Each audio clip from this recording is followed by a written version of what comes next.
कृपया वीडियो में नए हैं तो वीडियो को लाइक एंड सब्सक्राइब करें। तब उन्होंने कर्ण को अपना विजय नामक धनुष प्रदान किया और उसे ये आशीर्वाद दिया कि उसे वह वस्तु मिलेगी जिसे वह सर्वाधिक चाहता है। अमिट प्रसिद्ध।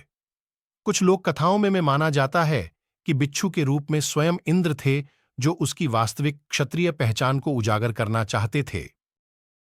परशुराम जी के आश्रम से जाने के पश्चात कर्ण कुछ समय तक भटकता रहा। इस दौरान वह शब्दभेदी विद्या सीख रहा था। अभ्यास के दौरान उसने एक गाय के बछड़े को कोई वनीय पशु समझ लिया और उस पर शब्दभेदी बाण चला दिया और बछड़ा मारा गया। तब उस गाय के स्वामी ब्राह्मण ने कर्ण को श्राप दिया कि जिस प्रकार उसने एक असहाय पशु को मारा है, वैसे ही एक दिन वह भी मारा जाएगा, जब वह सबसे अधिक असहाय होगा और जब उसका सारा ध्यान अपने शत्रु से कहीं अलग किसी और काम पर होगा। इस प्रकार कर्ण परशुराम का एक अत्यंत परिश्रमी और निपुण शिष्य बना। कर्ण दुर्योधन के आश्रय में रहता था। गुरु द्रोणाचार्य ने अपने शिष्यों की शिक्षा पूरी होने पर हस्तिनापुर में एक रंगभूमि का आयोजन करवाया।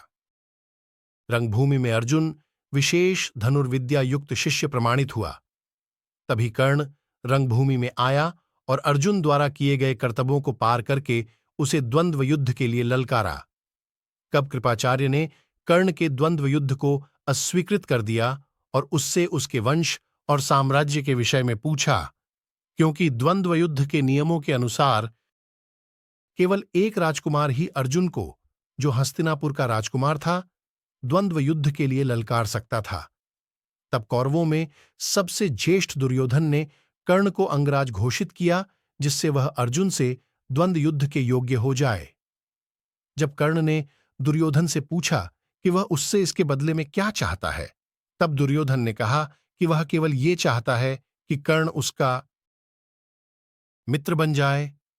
इस घटना के बाद महाभारत के कुछ मुख्य संबंध स्थापित हुए, जैसे दुर्योधन और कर्ण के बीच सुदृढ़ संबंध बने।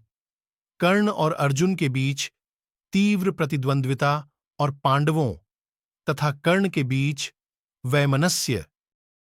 कर्ण दुर्योधन का एक निष्ठावान और सच्चा मित्र था।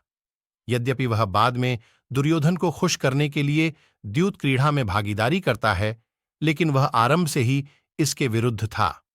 कर्ण शकुनी को पसंद नहीं करता था और सदैव दुर्योधन को यही परामर्श देता कि वह अपने शत्रुओं को परास्त करने के लिए अपने युद्ध कौशल और बाहुबल का प्रयोग करे, न कि कुटिल चालों।